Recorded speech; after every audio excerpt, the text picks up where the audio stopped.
Hello everyone, welcome to the KZGN News. Today we're bringing news from Wednesday's Democratic debate, Ted Cruz event controversy, new polls coming out, today's KZGN Talking Points editorial, weather, sports, and much more. From the Rademacher Hills to Bee Mountain and the mighty Sierras, Ridgecrest to Inyokern and China Lake, this is your news for the Indian Wells Valley with the KZGN News crew. Hello, I'm Tom Whitnick. Thanks for joining us for the news affecting Ridgecrest and the Indian Wells Valley.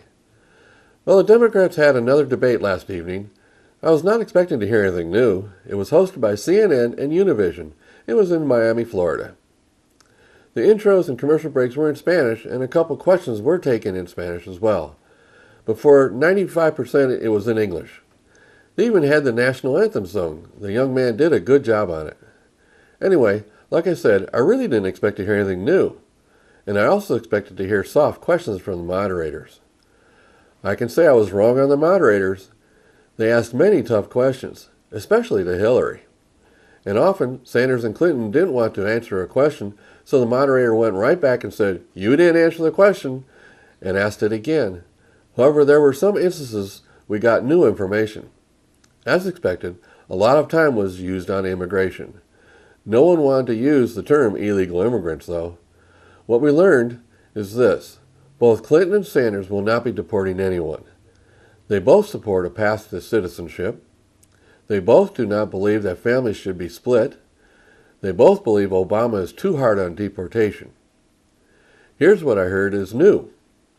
They both believe the border is secure now. They both believe that no more wall needs to be built. They both support letting back into the country illegals that have been deported. They both believe comprehensive immigration reform needs to be done now. They both will use executive orders to go around Congress if they don't take up immigration reform. To that position, the moderator said that even though the court has blocked Obama's immigration orders, you would go around Congress and use executive orders? They both said they would and let them sue in court to stop them. And a set of questions was tough on Clinton. She was asked about her email controversy. Again, she used her standard answer, no documents were classified when she sent them. And Colin Powell also used personal server. So what's the big deal? The moderator brushed off the spin answer and asked her if she would stop her campaign if indicted for the email violation. This one really got her mad, and she said that it was ridiculous and she was not even going to answer the question. There was another question about her low trust ratings. To this, she tried her standard spin answer that she's been through it and just Republicans trying to knock her down. The moderator came back with, "Forget the Republicans. 65% of Democrats don't trust her." To this, she switched and tried to play the victim. She said she knows about this sentiment and that it hurts her. She went on to say she will continue to try and do good for the people and they'll learn she can be trusted. They also went after her harder on Benghazi than I have heard any other debate. And most debates don't even ask the question about Benghazi. The moderator asked her to explain why she sent an email to her daughter explaining one reason for the attack, and then later told the families a different reason for the attacks. They even played a news interview segment where one of the women that lost her son in the attacks was breaking down during the interview that Clinton lied to her about the attacks. This one got to Clinton as well.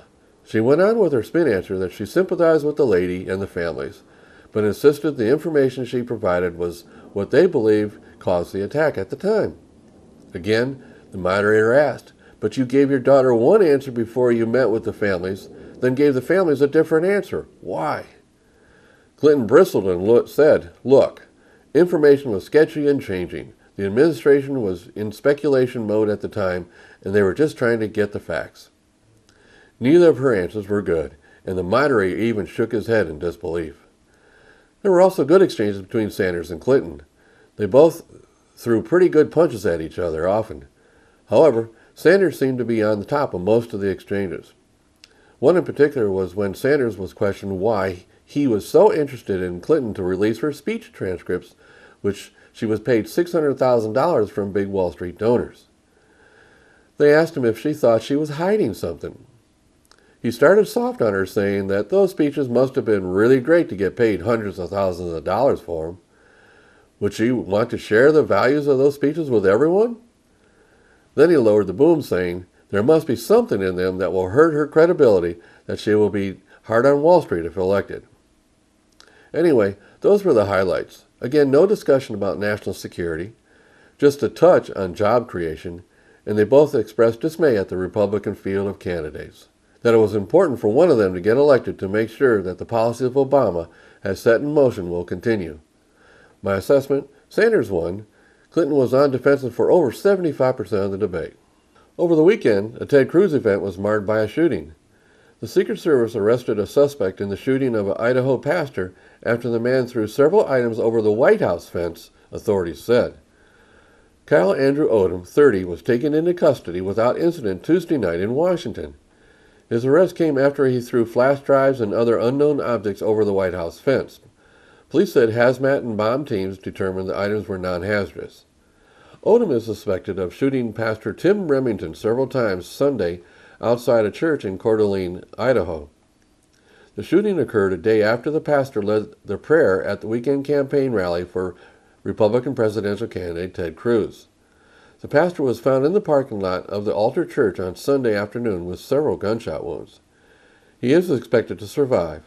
Coeur d'Alene police described the shooting as pre-planned, but said the motive is unclear. After the shooting, Odom flew from Boise, Idaho to Washington, D.C. Despite a felony warrant, Coeur d'Alene Police Chief Lee White said, as soon as he was identified, we put a warrant in the system of our national database for attempted first-degree murder. As far as the inner workings of the TSA and how someone with a felony warrant could board an airplane, I'm not the person to answer that.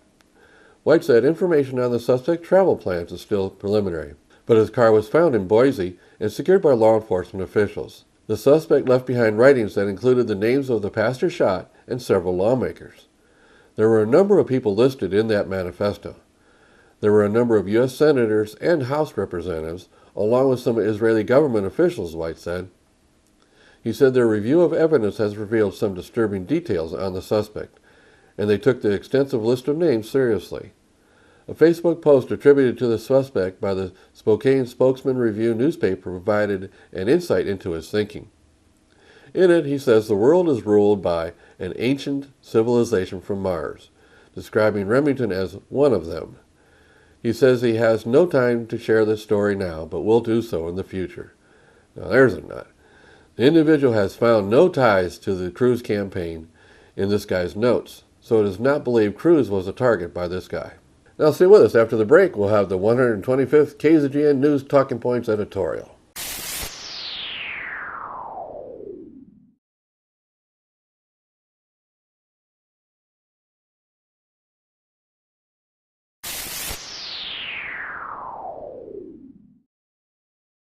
Thanks for staying with us. Now it's time for the 125th KZGN News Talking Points editorial. Here's today's topic. Do you agree with the Democrats' statements about the border control in Wednesday's debate? But first, a couple comments from the last editorial on KZGN Facebook discussion group. The last topic was, do liberals understand the anger from the conservatives? Harry said, great analysis, right on, and well said. Larry said, the Constitution has been amended many times by Congress. It's not a static document. Times changed. The country has changed. Lois said, it has changed because liberals have messed with it. And Harry closed with this comment. All changes to the Constitution were proposed by Congress and ratified by the states, which is the only way it can be changed. This administration in Washington has chosen to ignore the Constitution in many instances.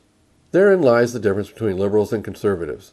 Conservatives believe the Constitution is the basis for our country's laws and can only be changed by the Congress and President, and only after at least 34 states vote to approve the change. Liberals believe the Constitution is a living document and that an interpretation can be changed without going through the proper steps. I thank the submitters for their comments. Now on to today's topic. Do you agree with the Democrats' statements about the border control in Wednesday's debate? Note, this editorial is not a comment on the job the Border Patrol is doing. They are doing a great job defending the border. But they are also being held back from strong enforcement by Washington liberals. Now here's what Sanders and Clinton believe about our southern border. As they stated in Wednesday's debate, they both believe the border is secure now. They both believe that no more wall needs to be built. They both support letting back into the country illegals that have been deported. They both believe comprehensive immigration reform needs to be done now. They both will use executive orders to go around Congress if they don't take up immigration reform. So here's what they believe. We now have a secure border. No further walls need to be built. While they acknowledge there are still areas where there is no wall, they have determined that no additional wall needs to be built. Yet we still have daily reports of hundreds of illegals crossing the border into the U.S. And now their conclusion. Now that the border is secure, now we should take up comprehensive immigration reform. And their immigration reform must include a pathway to citizenship. And the pathway should include special and quick exceptions for those already here in the U.S. This is the first time I've actually heard this statement from Democrats. The border is secure. I have not heard anyone actually say that before. To state the border is secure is pure lunacy. They need to go down and visit the people that live along the border. They should see the water stations set up by this administration to provide supplies to people coming in illegally. Some owners of property along the border have even been ordered to not confront those coming onto their private property, to just let them go through. So the illegals have a right of free passage, while the landowner has lost his right to privacy. The Republican position has been, and still is, we'll discuss comprehensive immigration reform after the border is secure. That means to finish building the wall first. They support letting people back in that have been deported, except criminals.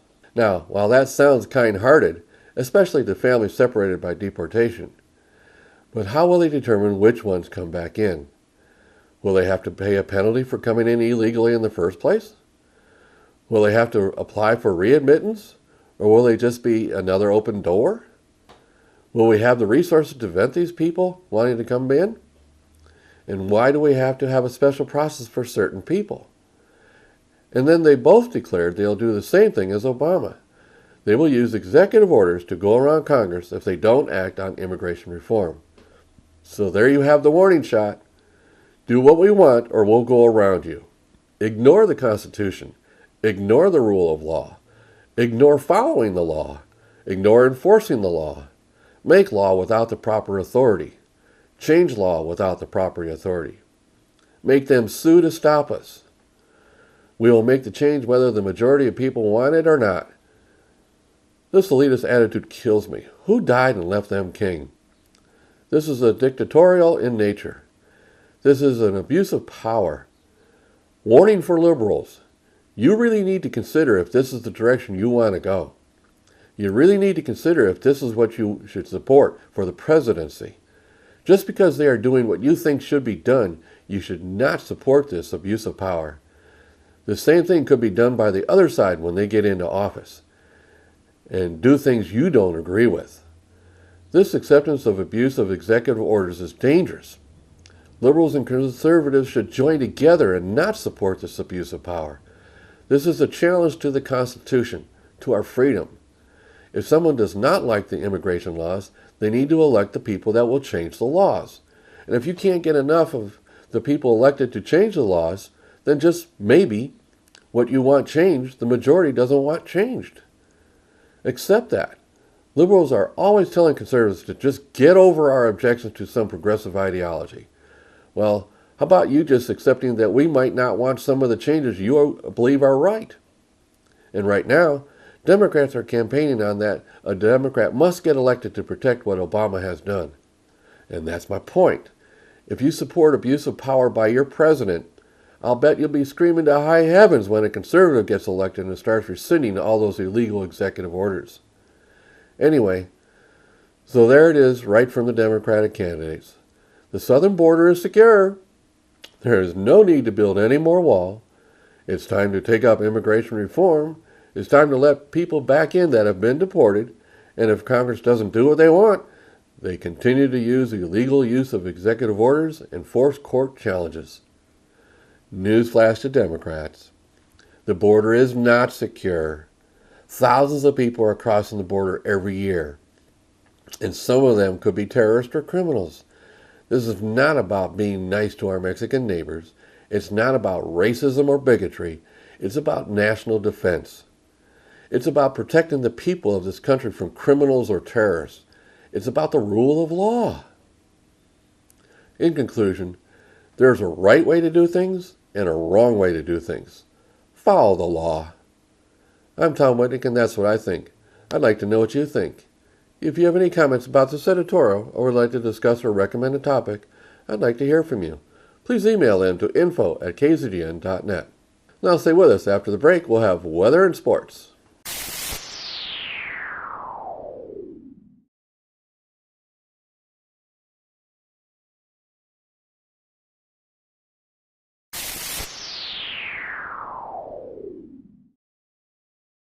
Thanks for staying with us. Now here's Lane with the weather. Thank you, Tom. From the National Weather Service, flash flood warnings could continue across portions of Louisiana.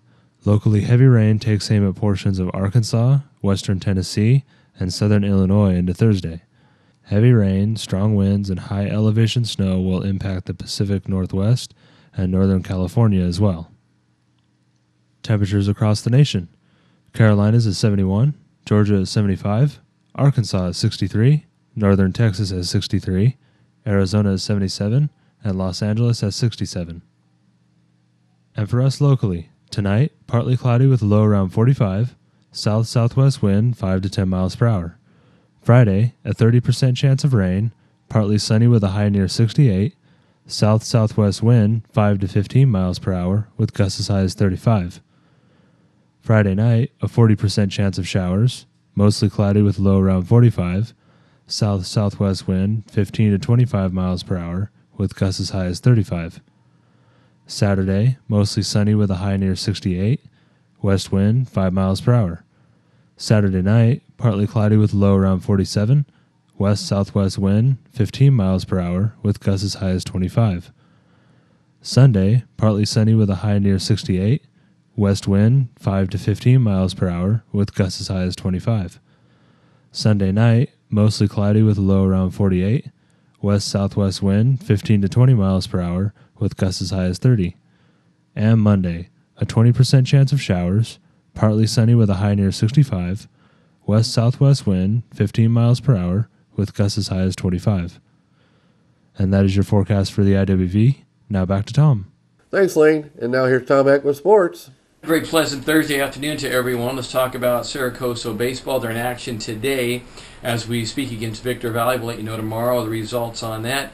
Coso dropped a tough 12-8 game Tuesday to Rio Hondo College over in Whittier. Coso now 2 wins, 2 losses in league, 10-5 overall. Saturday they'll play Barstow up the hill at 6 p.m. Both games Thursday and Saturday on radio at KLOA 1240 a.m.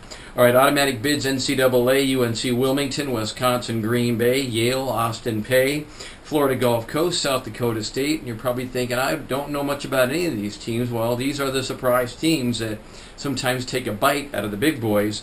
Holy Cross, probably the team of the intriguing team, 14-19. They win the Patriot League. They were the 10th seed. They hadn't won a road game in conference all season long, and lo and behold, they win 4 in a row on the road to win the tournament. Unbelievable.